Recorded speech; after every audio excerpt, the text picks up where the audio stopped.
Sempre quis o Ministério Público Federal. Eu estou por vocação absoluta. Eu acreditava que trabalhando no Ministério Público Federal seria possível atuar para transformar o Brasil, para realmente fazer alguma coisa boa. Desde quando a gente nasce já tem uma missão a ser cumprida. Então, ao que parece, faz parte também do destino. O Ministério Público foi uma paixão e eu bati o pé, eu falei, eu vou ser um procurador da República, leve o tempo que eu for, com a dificuldade que for, nem que eu faça 300 concursos para ser procurador da República. Eu quero ser procurador da República e eu vou ser.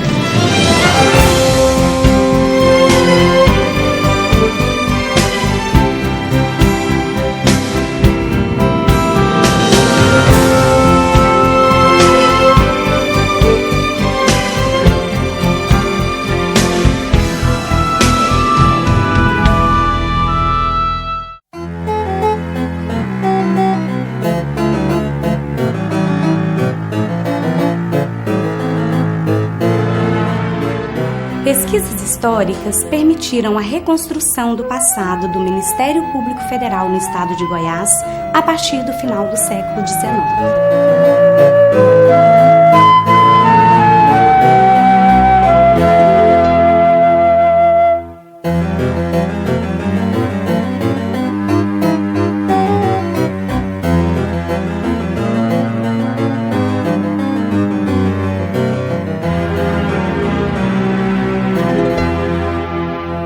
O período republicano foi marcado por um nítido desenvolvimento da instituição. Como diz Hélio Tornag, a verdade é que o Ministério Público não surgiu de repente, num só lugar, por força de algum ato legislativo. Formou-se lenta e progressivamente, em resposta às exigências históricas. O primeiro procurador da República nomeado para o Estado foi o bacharel Luiz Gonzaga Jaime, ainda na cidade de Goiás. Ele foi nomeado em 1890, pelo decreto de 26 de novembro, na gestão do chefe do governo provisório Manuel Deodoro da Fonseca. Na época, a nomenclatura utilizada para o cargo era Procurador Seccional da República. De lá para cá, inúmeros procuradores da República exerceram as suas atribuições no Estado.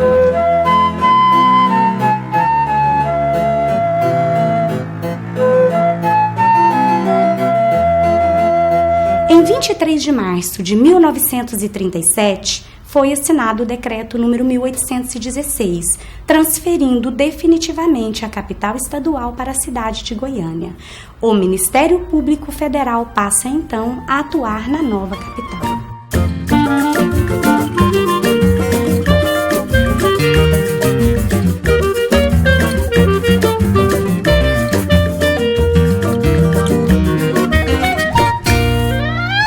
Neste período, o bacharel Albatênio Caiado de Godoy era o procurador da República que atuava no Ministério Público Federal no Estado.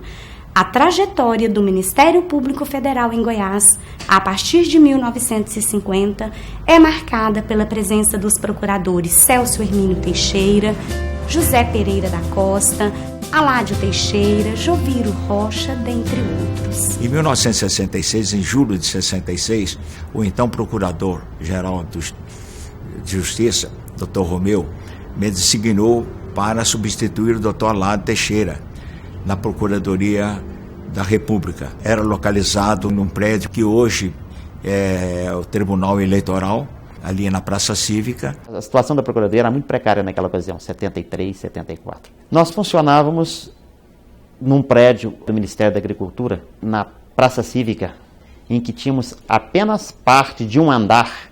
O início foi muito difícil porque o número de procuradores estava reduzido.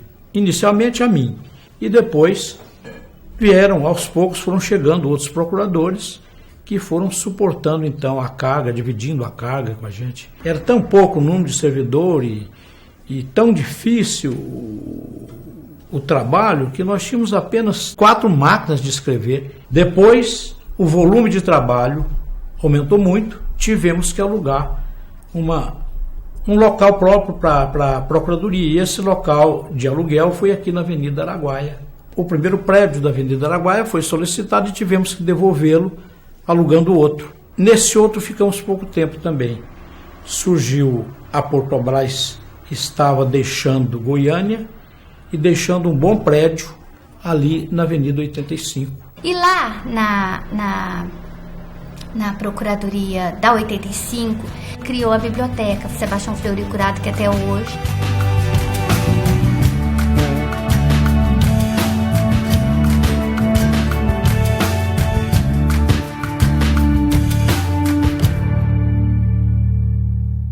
Em 1988, saímos da sede da Avenida 85 e fomos para o setor universitário, que foi a primeira sede própria do Ministério Público Federal no Estado.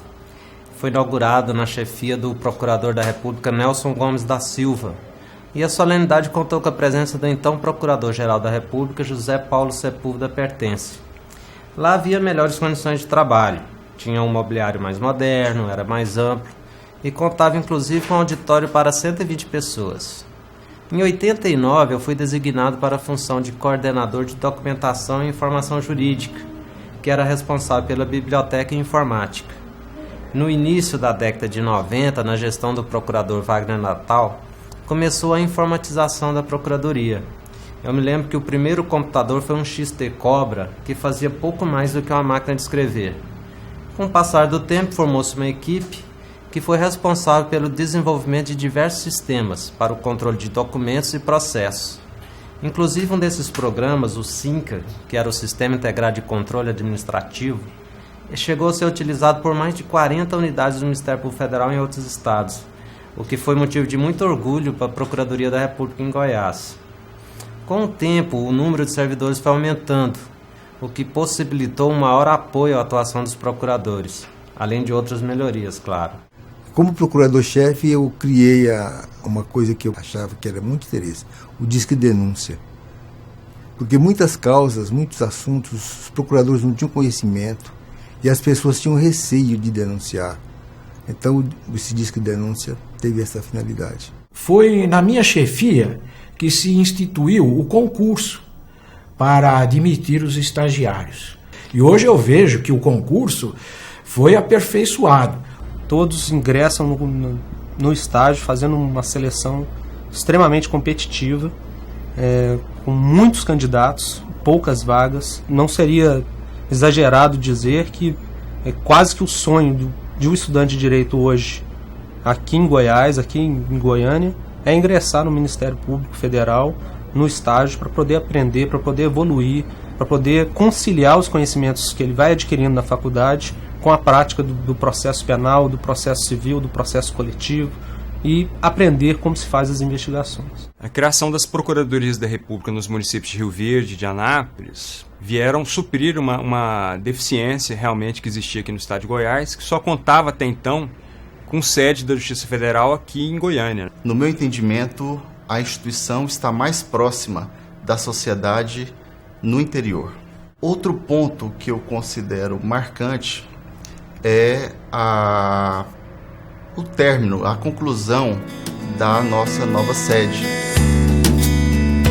É uma sede moderna, um prédio com 8.500 metros quadrados de área construída e que vai proporcionar todas as condições necessárias para a instituição crescer e se fortalecer cada vez mais.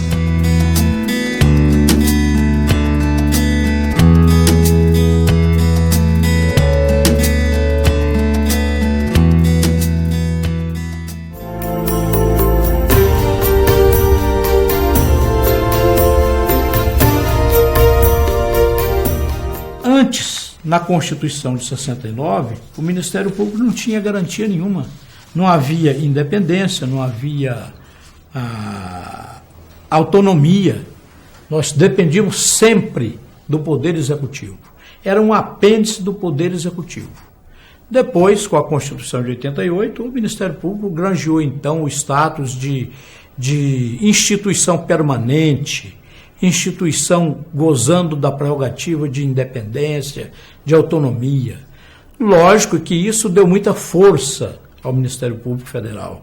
E vieram leis que capacitaram o Ministério Público Federal para oferecer ações de combate efetivo à corrupção, como a Lei de Improbidade e a Lei da ação civil pública. Mas essas garantias, na verdade, se fizeram sentir com maior força com o advento da Lei Complementar número 75 de 1993. Por quê? Até então, nós éramos obrigados a assumir a advocacia da União. Então, várias vezes a gente tinha que defender interesses opostos no mesmo processo. Então, vivenciava-se uma situação estranha de, no mesmo processo, termos que mandar à Justiça Federal 2 pareceres totalmente contraditórios, defendendo teses opostas. A intenção era de fazer um trabalho e exercer com muita independência as funções de procurador da República, o que não era possível fazer se a gente tinha que fazer também o serviço de advogado da União.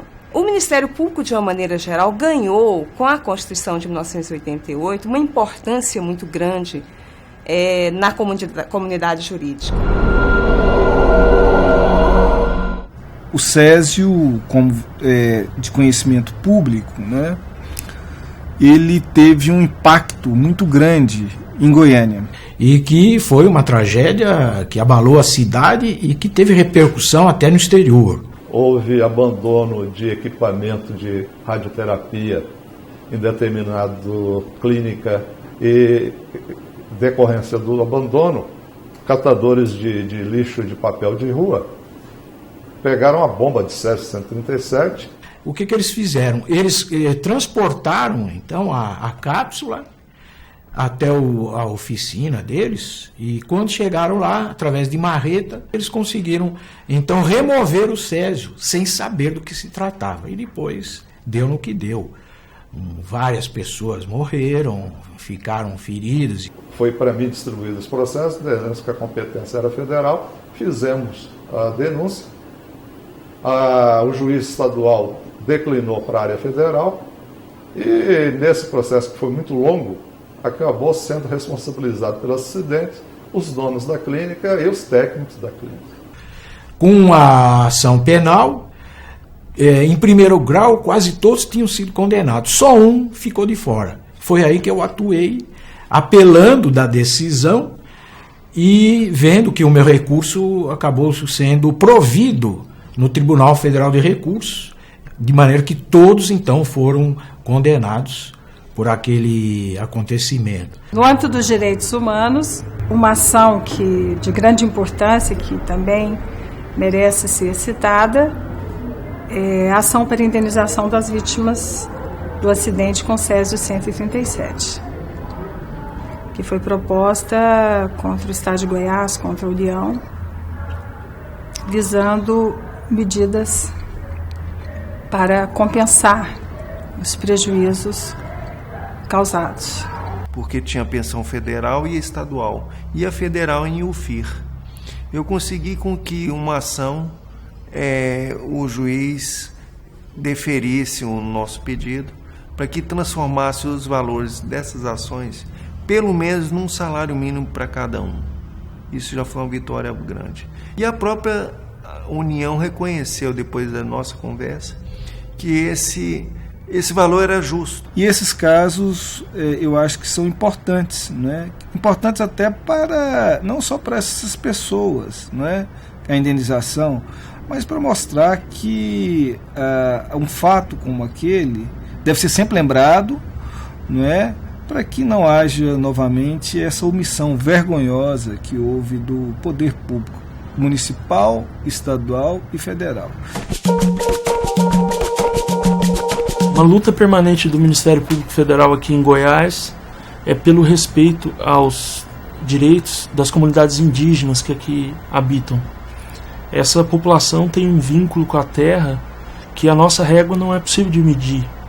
É essencial para a continuidade da cultura deles e para a sobrevivência dessa cultura ter assegurado esse direito à terra. Merece destaque especial a ação civil pública para dar prosseguimento à demarcação das áreas indígenas Carajá de Aruanã. Foi um trabalho bastante árduo que durou vários anos, e porque envolvia interesses econômicos e políticos. A demarcação incluiu uma área urbana, em que estavam edificadas casas de veraneio luxuosas. Essa ação foi proposta no ano de 1996, quando então o presidente da FUNAI suspendeu os trabalhos de demarcação sem qualquer fundamento legal. A ação foi proposta e liminar concedida para que a demarcação prosseguisse. Posteriormente, a ação foi julgada em primeira instância e os pedidos foram julgados procedentes e reconhecidas. São 3 terras, são 3 áreas descontínuas, foram reconhecidas como de posse permanente dos índios Carajá de Aruanã. Em relação à defesa do Parque Nacional das Emas, onde se verificou a omissão do poder público em prover adequadamente a proteção daquele parque. Que é uma grande reserva de cerrado, e havia ali um projeto de se construir uma usina hidrelétrica, né, que causaria impacto, né, à fauna e à flora do parque.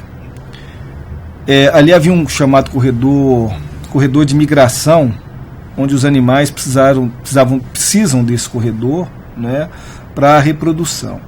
E esse projeto iria alagar esse corredor e automaticamente ia causar uma degeneração muito grande nas espécies que compõem esse parque.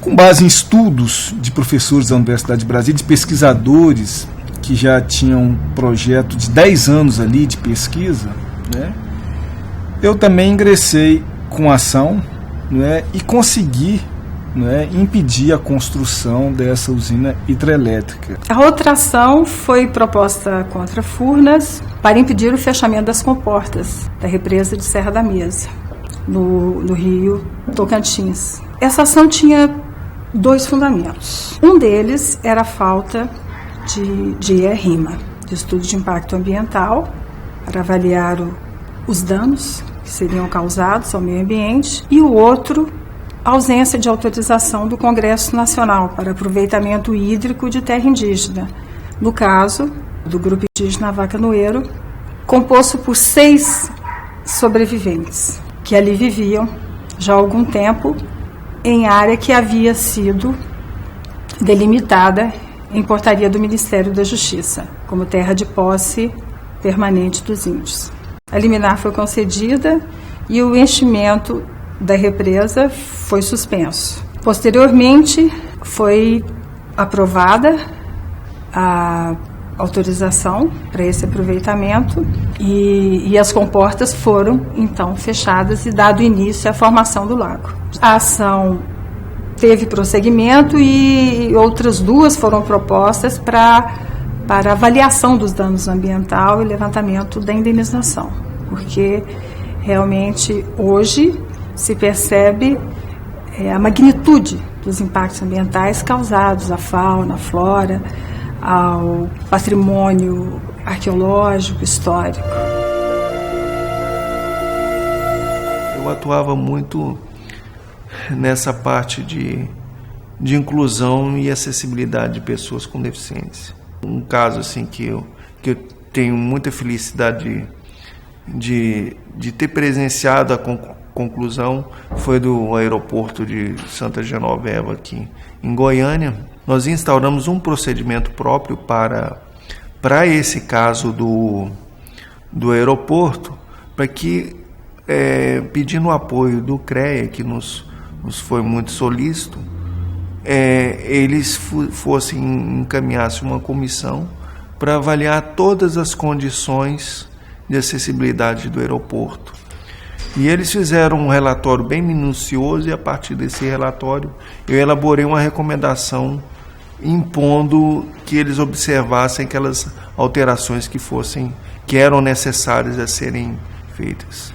A começar uma plataforma elevatória, que eles chamam de Amburift, para que pudesse transferir uma pessoa cadeirante ou de maca, ou qualquer que seja a situação que ela estivesse física, até o avião.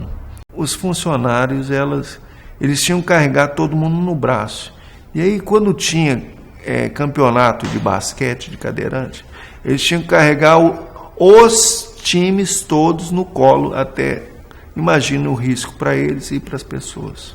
E a partir dessa recomendação, a gente conseguiu alterações, tanto na parte arquitetônica, como essa questão deles dotarem de ajudas técnicas, no caso esse ambulífero, para poder conduzir a pessoa com segurança e conforto para as aeronaves. Em 2005 nós trabalhamos num caso emblemático aqui no estado, que foi um caso que teve uma repercussão até mesmo pelo número de pessoas envolvidas, que foi o caso da Avestruz Master. Na seara do consumidor se começou a provocar a Comissão de Valores Imobiliários, a CVM, para se verificar se aquela atividade desenvolvida pelo grupo seria alguma atividade que estivesse violando o sistema financeiro. Então a CVM chegou à conclusão de que a empresa ela atuava no mercado de capitais. A oferta pública de contratos de investimento coletivo sem a autorização da CVM seria a crime contra o sistema financeiro previsto no artigo 7º lá da Lei 7492. Então, antes da quebra da empresa, já em abril de 2005, nós intensificamos um trabalho relativo à lavagem de capitais. Então, o que é que nós fizemos? Entramos com pedido de quebra e de rastreamento bancário de todas as empresas do grupo. O rastreamento bancário seria quais pessoas que teriam investido na empresa, a movimentação bancária, e para onde teria ido os recursos da empresa. Isso foi em abril de 2005. Em novembro de 2005, a empresa fechou as portas. A única solução que tínhamos então naquele momento seria entrar com pedido de prisão temporária de pessoas ligadas ao grupo, e entramos também com o pedido de sequestro de todos os bens. Já tinha vazado para a imprensa também que houve o pedido de prisão de 7 pessoas ligadas ao grupo. Essas pessoas começaram a se apresentar aos poucos, até que o principal administrador da empresa se apresentou em um feriado de novembro. A Polícia Federal conseguiu concluir as investigações e nós denunciamos. O Ministério Público Federal ajuizou a peça acusatória, a denúncia contra 4 pessoas ligadas ao grupo. Então nós tínhamos tramitando uma ação penal e tinha a ação de recuperação da empresa. Se nós entendíamos que a ação penal, que os bens foram adquiridos com produto do crime, nós não poderíamos devolver esses bens às pessoas ligadas à empresa. Próximo ao final de 2006, por fatores outros, por descumprimento do plano de recuperação judicial, o juiz de falência decretou a falência do grupo Avestruz Master. Foi assinado com todas as instituições, quase todas as instituições de ensino superior do Estado, um TAC, por nós apelidado de Super TAC, que vai garantir a todos os estudantes do Estado de Goiás a gratuidade na expedição e no registro dos seus diplomas e também a celeridade na expedição dos mesmos. Após esse TAC, a partir do ano de 2008, todos os estudantes goianos terão a garantia de receber os seus diplomas devidamente registrados no prazo máximo de 120 dias. Na área do consumidor, fizemos termos de ajustamento de conduta com as empresas de extintores de incêndio de Goiânia, para que elas fizessem a correta requalificação dos extintores de incêndio. Com relação às empresas que trabalham com frango congelado, também fizemos um TAC, um termo de ajustamento de conduta, para que elas se obrigassem, se comprometessem a seguir o regulamento que diz que o frango só pode ter no máximo 7% de água na carcaça. E, de maneira geral, esses TACs vêm sendo cumpridos. Quando há algum caso de descumprimento, nós ingressamos, então, com a execução judicial desse TAC, porque ele vale como título executivo extrajudicial. O que mais me chamou a atenção aqui no estado de Goiás foi a grande dimensão do delito do tráfico internacional de seres humanos. Ou seja, o encaminhamento, especificamente o encaminhamento de mulheres para prostituição na Europa. Eu me lembro de uma operação da Polícia Federal em que se tratava de uma grande quadrilha articulada na Suíça e aqui em Goiânia e Anápolis, para percorrer o interior do estado de Goiás e agenciar, né, mulheres para a prostituição no exterior. Eram prometidos ganhos exorbitantes e as condições no exterior sempre deploráveis, condições subhumanas, apreensão do passaporte na chegada, né, violência, ameaça. Parte da quadrilha que aqui se encontrava presa continuou presa. Conseguimos a condenação num tempo muito rápido em primeiro grau, 6 meses, e em cerca de 1 ano e meio o processo já estava encerrado no tribunal, com condenação apenas muito altas para o crime em questão. Me lembro que as maiores condenações percorriam um intervalo entre 8 e 11 anos e meio, se não me engano. Desde que eu cheguei aqui, teve um caso bem interessante, que teve uma repercussão grande, um caso bem rumoroso, que foi a questão referente ao aeroporto de Goiânia. Fez-se uma licitação para construir um novo terminal no aeroporto de Santa Genoveva, que é o aeroporto de Goiânia. E era uma obra que inicialmente foi orçada em 82 milhões. Houve alguns aditivos essa obra, acabou ela ficando com um valor final de 255 milhões. E além disso, havia suspeita de superfaturamento na aquisição do material para a obra. A licitação dela foi complicada, uma licitação que deveria ter sido dividida, não foi. Foi feito tudo numa construtora só. E diante disso, nós ingressamos com a ação civil pública para impedir a continuidade dessa obra. Foi determinada a suspensão da obra e realmente foi paralisado do jeito que estava a obra. E isso gerou uma repercussão social muito grande. Até na mídia foi possível observar isso. Algumas pessoas favoráveis ao acontecimento diziam, não, realmente, se houve desvio de dinheiro, a obra tem que parar, não pode dar continuidade na obra nesses moldes. Mas parte da população indignada, dizendo, não, o aeroporto de Goiânia ia ser bom para a sociedade, ia trazer acréscimo para a atividade comercial de Goiânia, e não entenderam muito bem como acontecia. E foi até interessante você poder observar as pessoas que estavam de fora, que não conheciam os fatos internamente, como elas reagiram à suspensão do aeroporto. Nas eleições de 2006, nós reunimos o Ministério Público Eleitoral no estado de Goiás todo. Fizemos um trabalho em conjunto, em que durante a campanha eleitoral, os promotores foram documentando todos os gastos visíveis das campanhas eleitorais dos candidatos. Nós montamos dossiês individuais para cada candidato que nós conseguimos documentar esses gastos. De posse dessa documentação, identificamos despesas que havíamos documentado que não haviam sido declaradas, ou seja, não haviam sido contabilizadas. Qual a conclusão que se chega? É que aquela despesa foi paga com recurso proveniente de Caixa 2. Apresentamos isso ao TRE e pedimos ao TRE que rejeitasse as contas dos candidatos. Temos várias ações em tramitação na Justiça Eleitoral. Uma pequena parte dessas representações foram julgadas. Nós tivemos algum êxito, principalmente quando se tratou de suplentes. Talvez a Justiça não entenda que o Caixa 2 seja tão grave assim, embora a nossa história mostre que a raiz de todas das maiores corrupções que nós temos no país está fincada exatamente na campanha eleitoral.